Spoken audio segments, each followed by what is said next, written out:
오늘 요한일서가 끝납니다. 그리고 다음 주에는 요한2서, 3서 말씀을 계속 같이 나누겠습니다. 함께 말씀 나누어 주셔서 감사를 드립니다.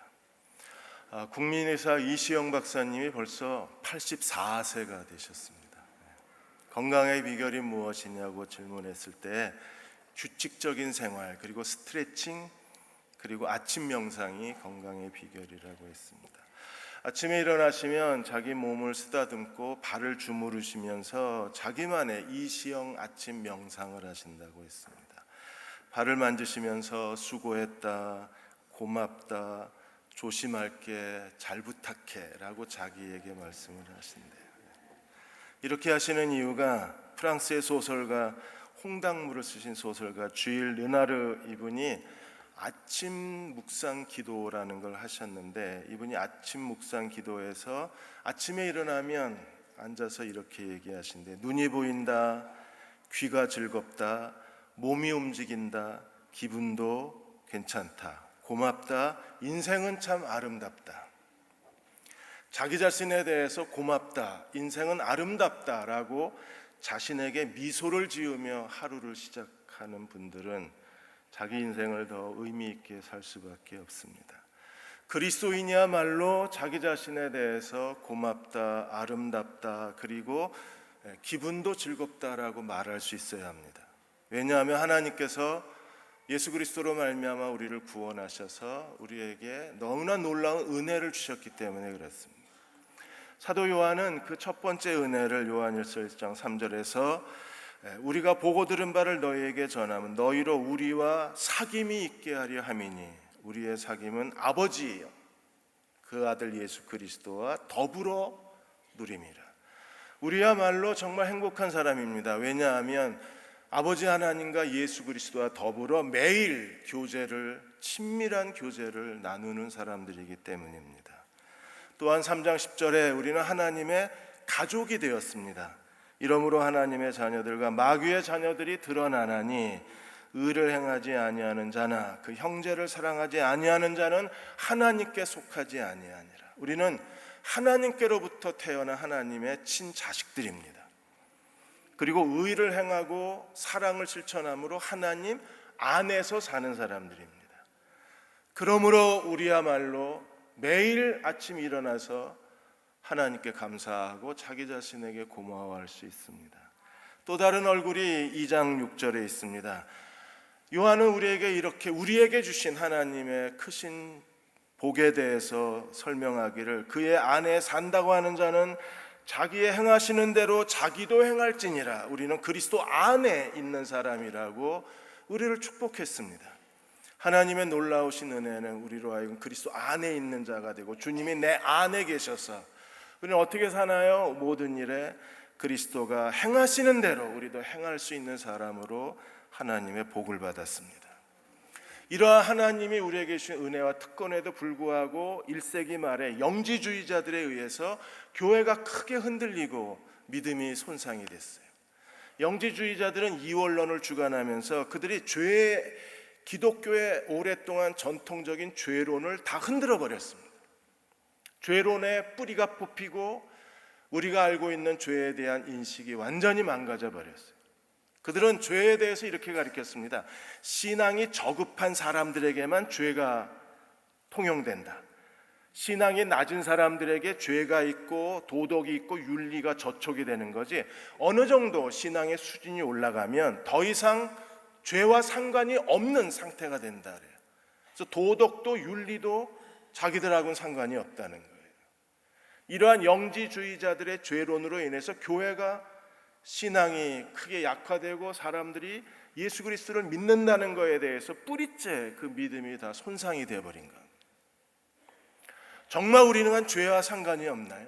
신앙이 어떤 수준에 도달하면 죄를 져도 죄가 아니고 하나님 앞에 타락하게 살아도 더 이상 하나님의 진노가 없나요?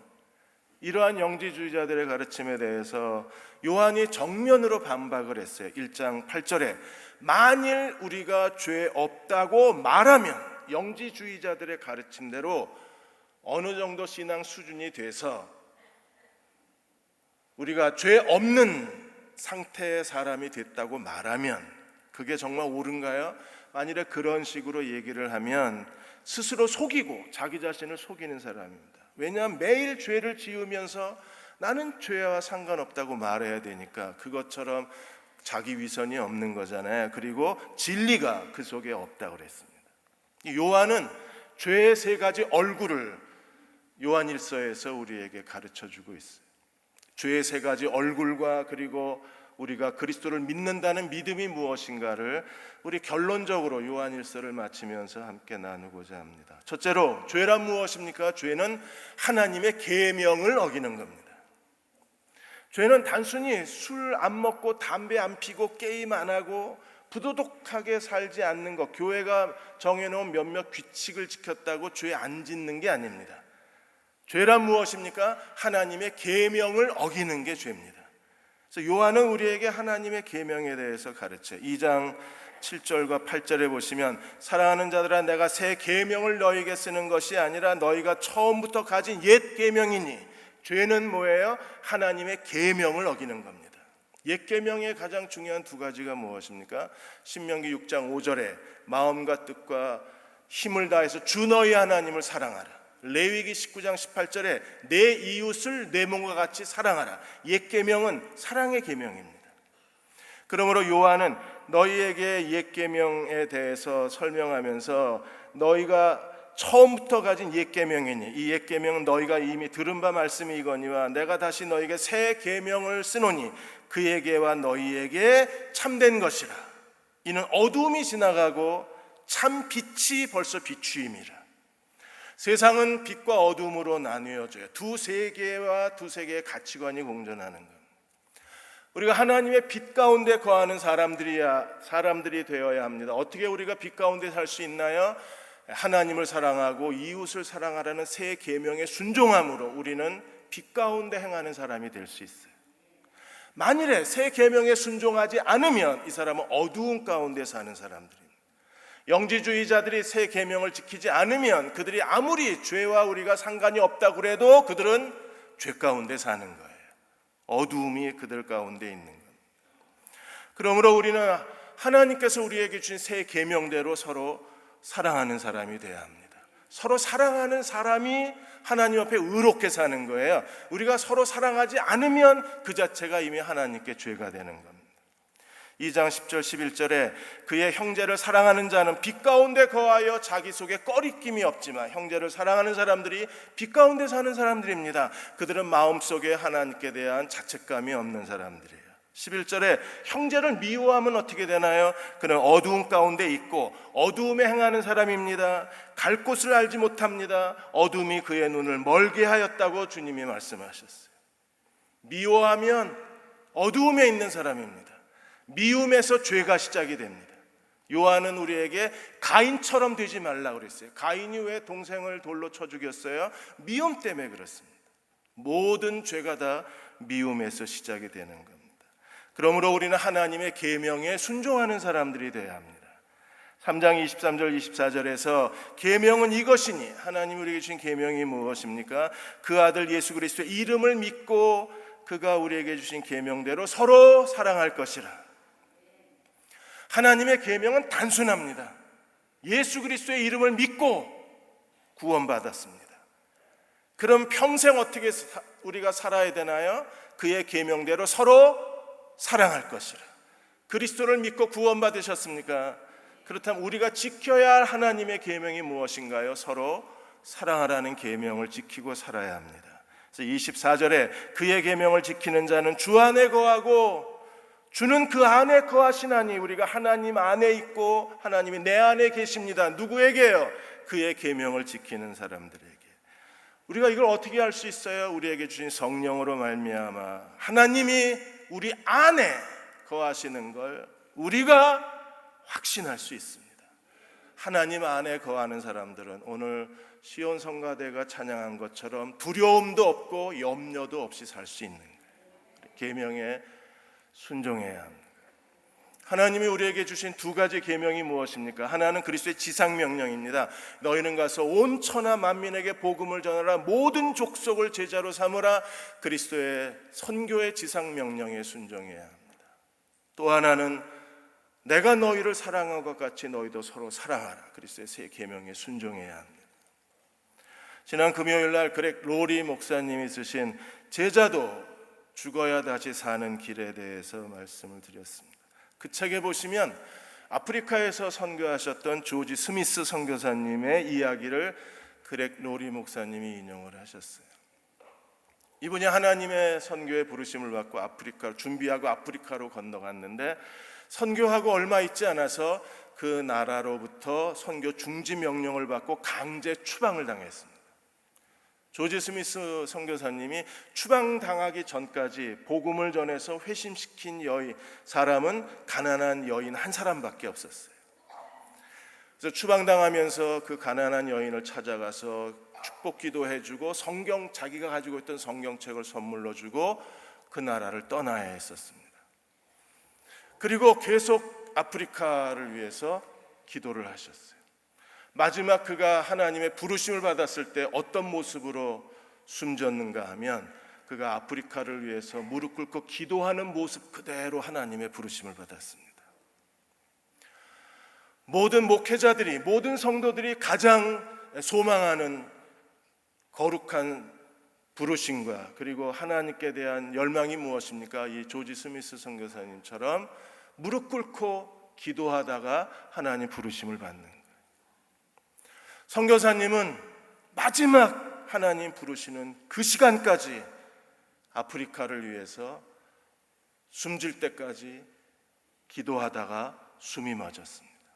그렇게 살고 싶습니다. 우리도 이 땅에 살아있는 동안에 마지막 숨이 멎을 때까지 하나님이 주신 계명대로, 그리스도의 지상 명령대로, 새 계명대로 순종하며 살고 싶습니다.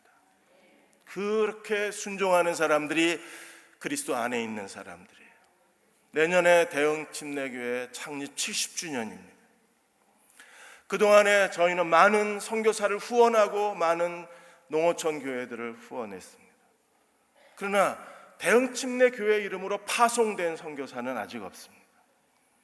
저는 기도하고 있습니다. 하나님께서 교회 지도자들과 교인들의 마음을 감동해서 창립 70주년 때에 정식으로 선교사를 파송한 교회가 될 수만 있다면 우리는 그리스도의 지상 명령에 순종하는 교회로 한 걸음 더 넓게 걸음을 내디딜 수 있게 될 것입니다.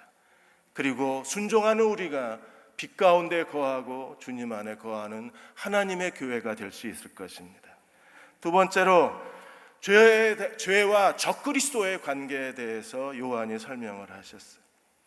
우리가 적그리스도의 잘못된 가르침을 따라서 살아간다면 그 자체가 이미 하나님의 바른 길에서 벗어난 겁니다. 1세기 말에 많은 교회들이 하나님 말씀을 정말 사모했습니다. 하나님 말씀에 대해서 갈급했습니다. 더 많은 걸 알고 싶었습니다. 그러나 교회가 제대로 하나님 말씀을 가르쳐주지 않았어요. 교회는 가르쳐주지 않고 교인들은 하나님 말씀을 더 깊이 알고 싶고 말씀에 대한 사모함이 컸을 때 그 틈을 비집고 들어온 사람들이 영지주의자들이었어요. 오늘 한국교회도 말씀에 대한 열망이 큰데 제대로 교회가 가르쳐주지 않자 이단들이 그 틈을 파고 들어와서 이것이 진리라고 외치고 많은 사람들을 미혹해가는 겁니다. 그러나 영지주의자들의 가르침은 거짓말이었습니다. 요한도 2장 22절에서 이렇게 말합니다. 거짓말하는 자가 누구냐? 바로 그들이 거짓말하는 사람들이었어요. 그들은 어떻게 가르쳤습니까? 예수께서 그리스도이심을 부인하는 자가 아니냐. 아버지와 아들을 부인하는 그 사람들이 적그리스도인 거예요. 4장 1절에도 요한은 경고했습니다. 사랑하는 자들아, 영을 다 믿지 말고 오직 영들이 하나님께 속하였나 분별하라. 분별하는 건 우리의 책임입니다. 많은 거짓 선지자가 세상에 나왔어요. 그러므로 진짜인지 가짜인지 분별하는 능력을 우리가 가져야 합니다. 그렇다면 우리는 어떻게 살아야 되나요? 우리는 성령의 기름 부으심을 따라 살아야 합니다. 성령은 진리의 영이 되시고 하나님의 진리 가운데로 우리를 인도하시는 분이 우리 안에 내주하시는 성령님이십니다. 2장 20절에 성령은 이렇게 우리를 가르치십니다. 너희는 거룩하신 자에게서 기름 부음을 받고 모든 것을 아느니라. 성령이 내주하신 사람들은요, 본능적으로 그 안에 하나님의 말씀을 아는 진리에 대한 본능적 지식이 있습니다. 들어보면 이게 진짜인지 가짜인지를 본능적으로 아는 거예요. 2장 27절에 요한은 이렇게 말했습니다. 너희는 주께 받은 바 기름 부으심이 너희 안에 거하나니 아무도 너희를 가르칠 필요가 없고, 아무도 가르칠 필요가 없다 그랬습니다. 무슨 말입니까? 하나님의 복음으로 충분하다는 겁니다. 복음의 가장 중심적인 내용이 뭐라고 그랬어요? 우리가 예수 그리스도를 믿고 거듭나면 하나님이 우리를 그리스도와 연합하셔서 우리를 어떤 사람으로 새로운 피조물로 만드셨습니까? 그리스도와 함께 죄에 대하여 죽고 하나님께 대하여 산자로 우리를 거듭나게 하셨습니다. 그러므로 그리스도를 따른다는 건 뭐예요? 매일 죄에 대해서 죽어가는 것이고 매일 하나님께 대해서 산자로 사는 것이 그리스도의 제자도입니다. 복음의 또 하나 중요한 축이 무엇입니까? 하나님이 성령 안에서 우리를 그리스도와 연합시키셔서 예수께서 교회의 머리가 되시고 우리가 그 몸의 지체가 된 거예요. 그래서 그리스도의 몸의 지체인 우리가 서로를 사랑하고 서로 발을 씻어주고 서로 섬기게 만드신 하나님의 공동체가 교회의 비밀입니다. 이 복음으로 충분하다는 거예요. 이걸 알고 이걸 믿고 이걸 순종하고 살아가는 겁니다. 그렇게 성령이 우리를 가르치시는 거예요. 그래서 오직 그의 기름 부으심이 모든 것을 너희에게 가르치며 또 참되고 거짓이 없으니 너희를 가르친 그대로 주 안에 거하라. 죄에 대하여 죽은 자 하나님께 대하여 산 자의 복음의 교리. 예수께서 교회의 머리가 되시고 우리가 그 몸의 지체가 되었다는 교회의 비밀. 그 안에 거하는 사람들이 주님 안에 거하는 사람들입니다. 성령이 진리의 영이 되셔서 오늘도 성령의 기름 부으심이 우리를 가르치고 있습니다. 성령이 우리에게 가르치시는 게 뭐예요? 진리의 영이 우리에게 뭘 가르치십니까? 서로 사랑하라고 가르치는 거예요. 사랑은 율법의 완성입니다. 그러므로 성령은 오늘도 진리의 영이신 그분이 우리에게 어떻게 사랑해야 할지, 누구를 사랑해야 할지, 우리가 무엇을 사랑해야 할지를 가르치고 계신 거예요. 가장 큰 계명을 깨닫게 하시고 가장 큰 계명으로 우리를 이끌어 가시는 분이 진리의 영이십니다. 3장 14절에 요한은 우리는 형제를 사랑함으로 사망에서 옮겨 생명으로 들어간 줄 알거니와 그랬어요. 서로 사랑하는 사람들이 사망, 죄와 어둠과 사망의 땅에서 벗어나서 우리는 의와 빛과 그리고 생명과 그리고 생명의 땅으로 하나님께서 사망에서 건져서 우리를 생명으로 들어가게 하신 분이 하나님이십니다. 어떤 사람을요? 형제를 사랑하는 사람들. 사랑하지 않으면 어떻게 되나요? 사망에 머물러 있다 그랬습니다. 어떻게 사랑해야 되나요? 3장 16절에 그가 우리를 위하여 목숨을 버리셨으니 이로써 사랑을 알고 우리도 형제를 위하여 목숨을 버리는 것이 마땅하다. 하나님이 어떻게 사랑하셨나요? 그분이 사랑하신 그대로 우리가 사랑하면 돼요. 어떻게 사랑하셨어요? 독생자를 아끼지 아니하시고. 어떻게 사랑하셨나요? 자기 목숨을 십자가에 내어주시기까지 우리를 사랑하셨어요. 그 사랑을 알고 그 사랑을 깨닫고 그 사랑을 믿었다면 하나님의 그 사랑으로 우리가 서로를 사랑해야 합니다. 17절에 누가 이 세상 재물을 가지고 형제의 궁핍함을 보고도 도와줄 마음을 막으면 하나님 사랑이 어찌 그 안에 거할까 보냐. 가난하고 어려운 형제들을 보고 우리가 도와줄 마음, 동정심마저 갖지 못하면 하나님 사랑이 그 마음에 거할 수 없다 그랬습니다. 우리가 사람을 사랑하는데 가장 가까운 사람부터 사랑하기가 정말 어렵습니다. 남편이 아내를 사랑하는 것도 아내가 남편을 사랑하는 것이 왜 이렇게 어려운지 몰라요. 부모가 자녀에 대해서, 자녀가 부모에 대해서 가까운 사람들부터 우리는 사랑하는데 너무나 많은 어려움을 겪습니다. 벌써 다음 주가 이제 추석 연휴니까 벌써 팔에 깁스하고 계신 며느리들이 많이 있어요. 진짜로 팔 다치신 분한테는 죄송합니다. 가짜 기부스가 많이 팔린다. 사랑하기가 정말 어렵습니다. 마음이 도와줄 마음이 닫혀 있으면 하나님 사랑이 그 안에 없는 겁니다. 어떻게 사랑해야 될까요? 18절에 자녀들아 우리가 말과 혀로만 사랑하지 말고 행함과 진실함으로 하자. 지난주에 목고지 뉴스레터 나눠드렸습니다. 이게 한 달에 한 번씩 소식을 전하는 거예요. 여러분들이 카톡에서 목고지 제자사역 카톡방으로 들어오시면 매주 목고지 안에서 어떤 사랑이 실천되고 있는가를 보실 수 있습니다. 계룡문고에서 한 달에 2번 토요일 날 중고책을 팔고 거기서 얻은 이익금을 가지고 모자원을 덮습니다. 또 아재놀이 모자원 아이들은 아버지가 없습니다. 그래서 아이들에게 일주일에 한 번 가서 아버지 노릇을 하는데 아이들이 얼마나 행복해하는지 모릅니다.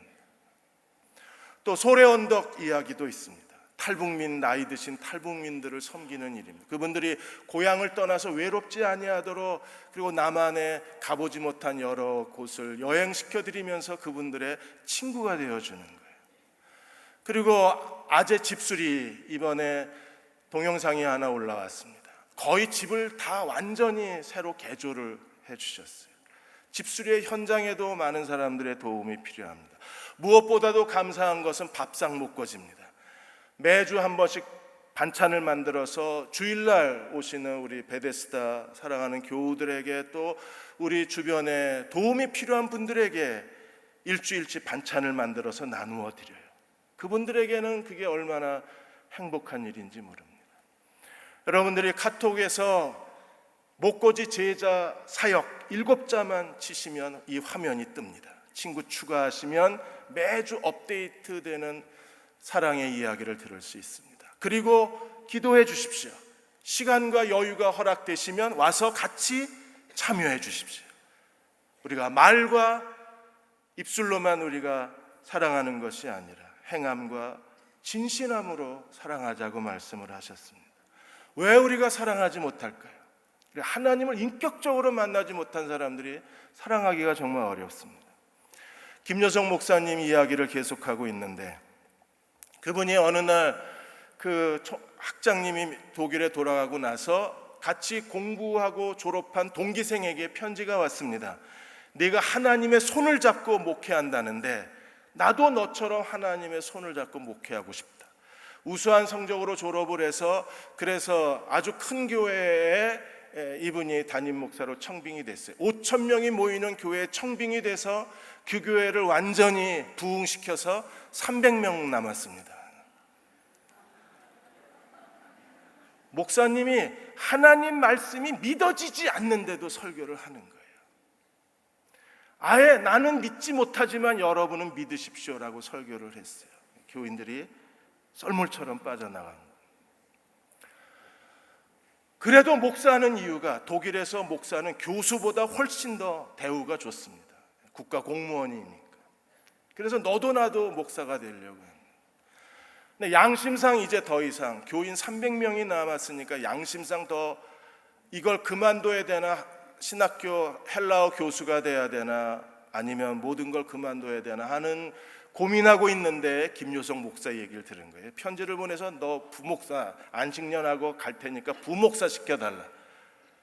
대답도 하기 전에 이분이 가방 싸가지고 한국에 온 거예요. 와서는 놀란 겁니다. 나환자촌에 그 몸이 망가지신 분들이 와서 기쁘게 찬양하는 걸 보고 이분이 마음이 완전히 무너져 버렸어요. 왔으니까 설교하라고 그랬는데 독일 사람이 부목사로 온 게 그분들도 신기한데, 이분이 와서 설교하라니까 설교를 안 하는 거예요. 자기는 설교 못 한다.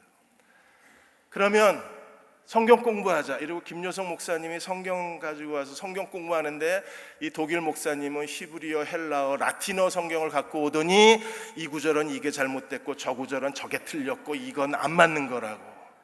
은혜를 받을 수 없는 거예요. 그래서 김여성 목사님이 성경 공부 포기했어요. 그리고 기도만 했는데 워낙 가난한 교회이다 보니까 뭐 계속 굶다가 어느 날 이제 음식이 들어오면 먹는데 조금씩 먹어야 되는 걸 김요석 목사님은 몸으로 체득했는데 독일 목사님은 굶어보지 않은 터라 음식이 오자마자 허겁지겁 음식을 먹었어요. 그리고 구르륵거리더니 배탈이 났습니다. 그 당시에 변소 사진이 없어서 비슷한 변소 사진을 하나 가져왔습니다. 저기에 김요성 목사님은 60kg 체중인데도 조심스럽게 올라가야 된대요. 판자 2개만 걸쳐 있기 때문에. 근데 독일 목사님은 120kg 이 거구가 급하니까 쿵쾅쿵쾅하고 가서 앉았는데 그냥 빠져버린 거예요. 이게 2m가 넘는 구덩이에요. 그냥 빠졌는데 다행히 몸집이 커서 가다가 걸렸어요. 그래서 혼자 빠져나오려고 애를 쓰다가 도저히 안 되니까 김효성 목사를 큰 소리로 불렀어요. 60kg 김효성 목사님 무슨 힘이 있겠어요? 그래서 할 수 없이 교인들을 불러다가 교인들이 다 그걸 본 겁니다. 너무 수치스러운 거예요. 다 씻었는데도 그냥 냄새가 며칠 동안 가고, 더군다나 그 다음날 뭐가 몸에 울긋불긋해서 올라오는 거 보니까 똥독이 오른 거예요. 이 목사님이요 완전히 하나님 앞에 엎드려졌어요. 그리고 변화가 일어났어요. 이제 하나님이 믿어지기를 시작한 거예요. 그렇게 해서 김효성 목사하고 같이 나환자들을 섬기다가 다시 본교회, 그 300년 남은 본교회로 돌아갔는데 본교회에 진짜 부흥이 일어나서 5천 명이 아니라 10,000명이 넘는 교회로 크게 성장을 한 겁니다. 독일 교회 역사상 굉장히 놀라운 일이 일어난 거예요. 그래서 이 목사님이 너무 고마우니까 김효성 목사를 초청해서 간증과 성경 사경회를 독일에서 사경회가 처음 열린 거예요. 그랬더니 신문 기자들이 다 온 겁니다. 신문 기자 온 걸 보고 이 독일 목사님이 김효성 목사한테 야 절대로 똥통 얘기는 하지 마라. 근데 첫날 김효성 목사가 똥통 얘기를 다 해버린 거예요. 그 다음날 그 지역 일간 신문의 일면 기사에 똥통에서 만난 예수님 이러고 기사가 떴어요. 우리가요 다 한번 똥통에 들어갔다 나와야 돼요. 하나님을 인격적으로 만났을 때 변화가 일어나요. 변화가 일어나야만 가능한 게 우리가 성령의 가르침대로 서로를 사랑할 수 있습니다. 마지막으로 세 번째, 죄와 하나님의 심판에 대해서 설명을 했습니다. 죄가 있는 곳에 하나님의 심판이 있어요. 죄가 없다면 하나님 심판도 없어야 돼요. 그러나 여전히 죄가 없다고 소리 지르는 그 영지주의자들과 추종자들은 심판에 대한 두려움으로 사는 겁니다. 우리가 어떻게 하나님의 심판에 대한 두려움 없이 살 수 있나요? 다시 오실 예수 그리스도를 기쁨으로 기다릴 수 있는 사람들은 어떤 사람들인가요? 서로 사랑하라는 계명에 순종하는 사람들입니다. 4장 7절 8절에 사랑하는 자들아 우리가 서로 사랑하자. 사랑은 하나님께 속한 것이니 사랑하는 자마다 하나님께로 나서 하나님을 알고 사랑하지 아니하는 자는 하나님을 알지 못하나니 하나님은 사랑이라. 하나님을 모른다. 그게 죄 아닌가요? 하나님을 모른다. 그게 심판 아닙니까? 누가 하나님을 몰라요? 사랑하지 않은 사람은 하나님을 모른다 그랬습니다. 그러므로 우리가 사랑해야 합니다. 4장 16절 17절에 하나님이 우리를 사랑하시는 사랑을 우리가 알고 믿었나니 하나님은 사랑이시라. 하나님이 사랑인 것을 믿으십니까? 하나님이 빛이신 걸 믿으십니까? 하나님은 사랑이십니다. 사랑 안에 거하는 자가 하나님 안에 거하고 하나님도 그 안에 거하시는 거예요. 우리가 사랑이 온전히 이루어지면 어떻게 되나요? 17절에 이로써 사랑이 우리에게 온전히 이루어진 것은 우리로 심판날에 담대함을 가지려 함이라. 하나님의 사랑 안에서 사랑을 실천하고 그 사랑으로 살아가는 사람들만이 심판날에 담대함을 얻을 수 있습니다. 주께서 그러하신 것 같이 우리도 세상에서 그러하니라. 주님을 닮는 사람이요 주님을 본받은 사람이요 주님의 인격대로 살아가는 사람들입니다. 그러므로 사랑해야 합니다. 우리가 사랑하려면 어떻게 해야 되나요? 눈에 보이는 사람을 사랑해야 보이지 않는 하나님을 사랑할 수 있어요. 4장 20절 21절에 누구든지 하나님을 사랑하노라 하고 형제를 미워하면 이는 거짓말하는 자니. 하나님을 사랑한다고 다 고백합니다. 저도 그렇게 말합니다. 그러면서 형제를 사랑하지 않으면 거짓말이라고 그랬습니다. 왜 그런가요? 눈에 보이는 형제를 사랑하지 아니하는 사람은 보이지 않는 하나님을 사랑할 수 없다. 이 계명을 주님께 받았다 그랬어요. 하나님을 사랑하는 사람은 사람을 사랑해야 합니다. 대형 침례교회 교인이 된 것은 정말 잘하신 일입니다. 저희 안에는 우리가 사랑해야 될 사람들이 우리 곁에 있어요. 베데스다 회원들 그리고 사랑부 지체들. 오늘 주보 안에 사랑부 교사 모집 광고가 떴습니다. 사랑부 회원들이 35명입니다. 교사가 12명입니다. 이 정신지체나 발달장애를 가지신 분들은요, 1대1로 돌보지 않으면 그분들이 예배드리기가 어렵고 하나님 말씀 배우기가 어렵습니다. 지금 당장 교사가 33명이 필요합니다. 하나님을 사랑한다면, 우리가 하나님 기쁘시게 하길 원한다면, 여러분 2부 예배 드리고 3부 때는 베데스다 함께 예배 드리시거나 사랑부에 가셔서 우리 지체들을 돌봐주시면 어떨까요? 문재인 대통령도 이번에 청와대에서 발달장애인 평생 케어 종합대책 수립과 그리고 그 가족들과 더불어서 간담회를 가졌습니다. 그 어머니들이 문재인 대통령 앞에 쏟아놓은 말이 무엇입니까? 그 부모는 죄인이에요. 어디 아이를 데리고 밖에 나갈 수도 없습니다. 부모에게 이 아이들은요, 평생의 무거운 짐입니다. 저도 끝도 없는 무거운 짐이요, 고난인 거예요. 마라톤 영화 기억나십니까? 거기에 그 부모들도 마라톤 얘기를 했어요. 이게 실제 인물을 영화로 만든 겁니다. 마라톤 그 대사 기억하시나요? 엄마가 자기의 유일한 소망이 있다 그랬습니다. 어떤 소망입니까? 내 아들보다 하루만 더 사는 거라 그랬어요. 이 아이들은 돌봐주지 않으면 생존 능력이 없습니다. 누군가가 옆에서 돌봐주지 않으면 살 수 없는 아이들이니까. 엄마가 먼저 죽으면 아이를 아무도 책임져 줄 수 없습니다. 그래서 엄마들은 눈물을 흘리고 기도한답니다. 아이보다 하루만 더 살게 해달라. 지금 미국은 5명 중에 한 사람이 장애인입니다. 선진국으로 들어갈수록 장애인들의 숫자가 늘어나고 있습니다. 언제 내 가족의 이야기가 될지, 내 이야기가 될지 아무도 장담할 수 없다 그랬습니다. 그래서 한국 정부도 이번에 종합대책을 만든다 그랬습니다. 오늘 우리도 그렇게 서로를 사랑하고 서로 곁에 그냥 옆에 있어주기만 해도 그들에게는 큰 도움이 될 수 있어요. 그렇게 해주지 않으시겠습니까? 오늘 4장 9절에 요한은 결론적으로 이렇게 말합니다. 하나님의 사랑이 우리에게 이렇게 나타난 바 되었으니 하나님이 자기의 독생자를 세상에 보내심은 이렇게 나타났다. 이게 하나님의 사랑이다. 하나님 사랑은 이 모습이라는 거예요. 어떤 사랑입니까? 독생자를 우리에게 보내주시면 그로 말미암아 우리를 살리려 하심이라. 우리를 살려주시는 하나님의 사랑입니다. 허물과 죄로 죽을 수밖에 없는 우리를 살려주셨을 뿐 아니라 우리 인생의 새로운 비전, 새로운 목적, 새로운 하나님의 계획을 우리에게 주셔서 우리로 하여금 가치 있는, 의미가 있는, 살아있어야 될 이유가 있는 사람으로 만들어주시는 것, 우리를 살려주시는 게 하나님의 사랑입니다. 우리 곁에 있는 가난하고 힘든 사람들, 정말 도움이 필요한 사람들, 우리가 그들을 사랑한다면 그분도 하나님이 살려주시는 사랑을 경험할 수 있을 것입니다.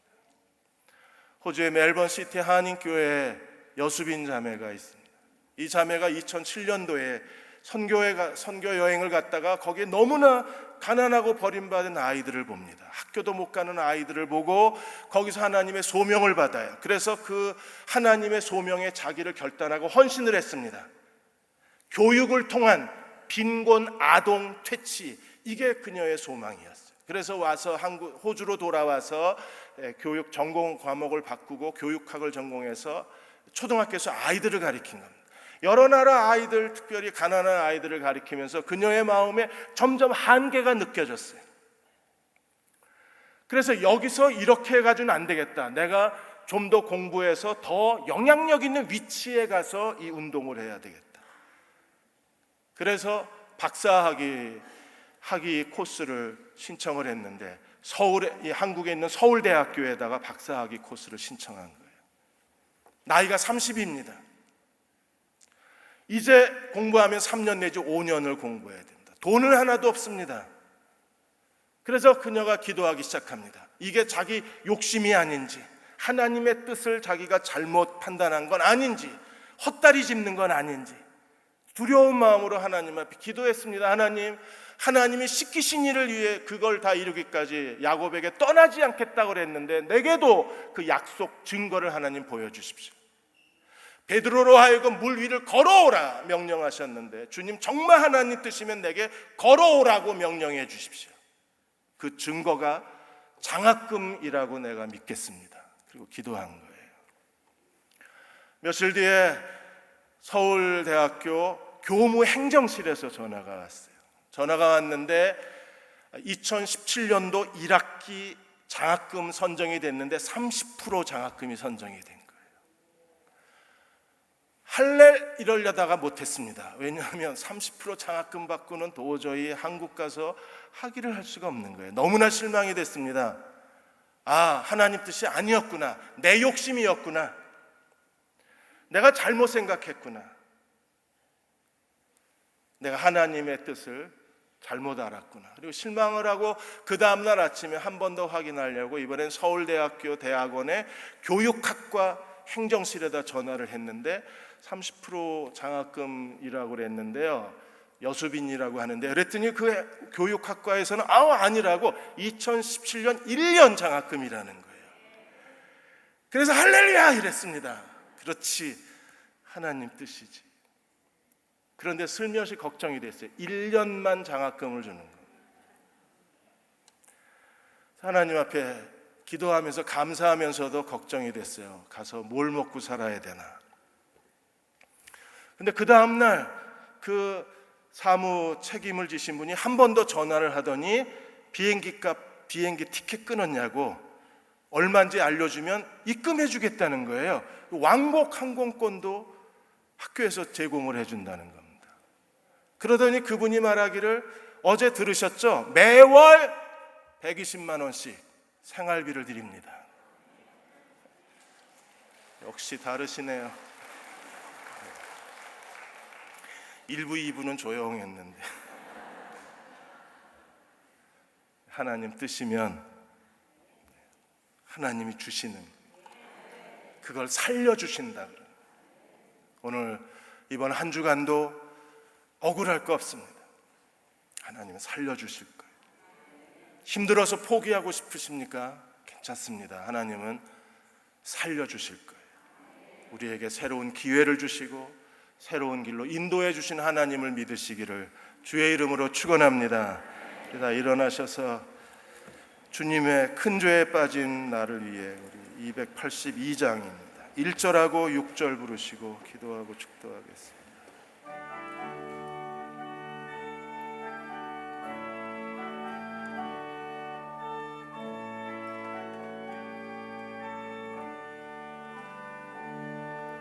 큰 죄에 빠진 날 위해 그 보혈 흘려 주시고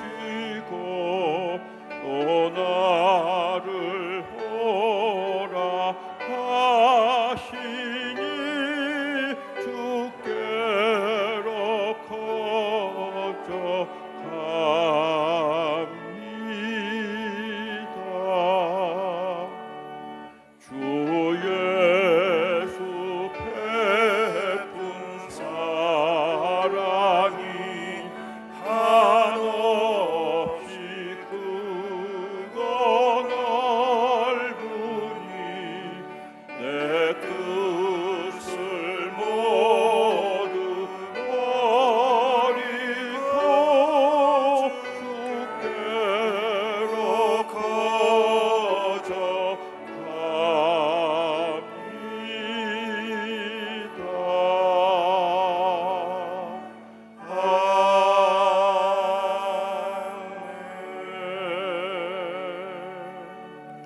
하나님 사랑은 한없이 넓고 크십니다.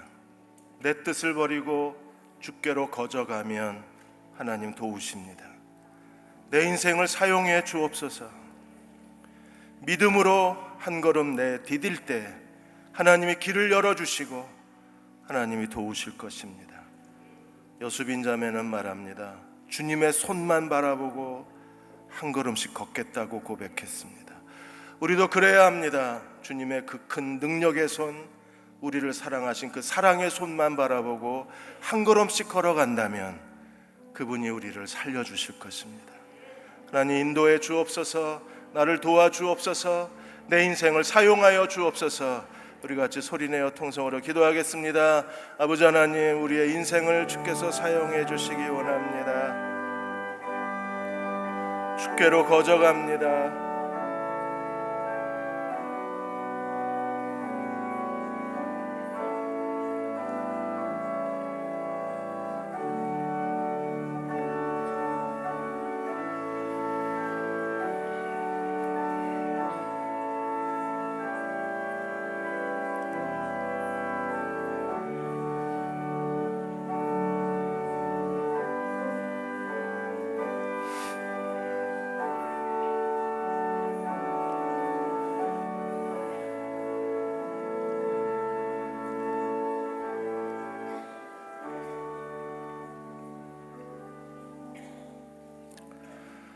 아버지 하나님, 베데스다, 사랑부, 모란봉교회, 그리고 여러 가지 어려움으로 인하여 마음에 아픔이 있는 교우들 이 시간 위로하여 주옵소서. 주 예수 베푼 사랑이 한없이 크고 넓다고 했습니다. 하나님, 그 사랑을 보여주는 대응교회가 되게 해주셔서 우리 베데스다 사랑부에 자원봉사하는 분들이 넘치게 해주시고 교사로 헌신하는 분들이 많아지게 해주셔서 그분들이 주의 사랑 안에서 하나님의 사랑을 마음껏 누리고 말씀 안에서 성장하고 가족들이 위로받으며 그 고통 중에서도 하늘나라의 소망을 얻고 살아가는 귀한 역사가 나타나게 하여 주옵소서. 우리 중에도 어려움이 있는 많은 분들이 있습니다. 젊은 사람들, 40대, 50대, 그리고 노후를 준비하지 못한 교우들, 우리 마음이 막막합니다. 오늘 하나님 앞에 우리 자신을 내어드립니다. 그로 말미암아 우리를 살리려 하심이라. 주의 사랑 안에서 하나님 앞에 아무 염려 없고 두려움 없이 살아갈 수 있는 믿음의 사람들 되게 도와주옵소서. 지금 우리를 죄에서 구원하신 우리 주 예수 그리스도의 은혜와 하나님 아버지의 그 크신 사랑하심과 성령의 위로하고 도우신 은혜가 오늘 함께 주일 예배 드리고 돌아가는 모든 교우와 가정과 자녀들 위해, 이 민족과 이 땅의 모든 교회 위에, 젊은이들 위에, 아직도 복음을 듣지 못한 많은 민족들 위에 지금부터 영원히 함께 하시기를 간절히 축원하옵나이다. 아멘.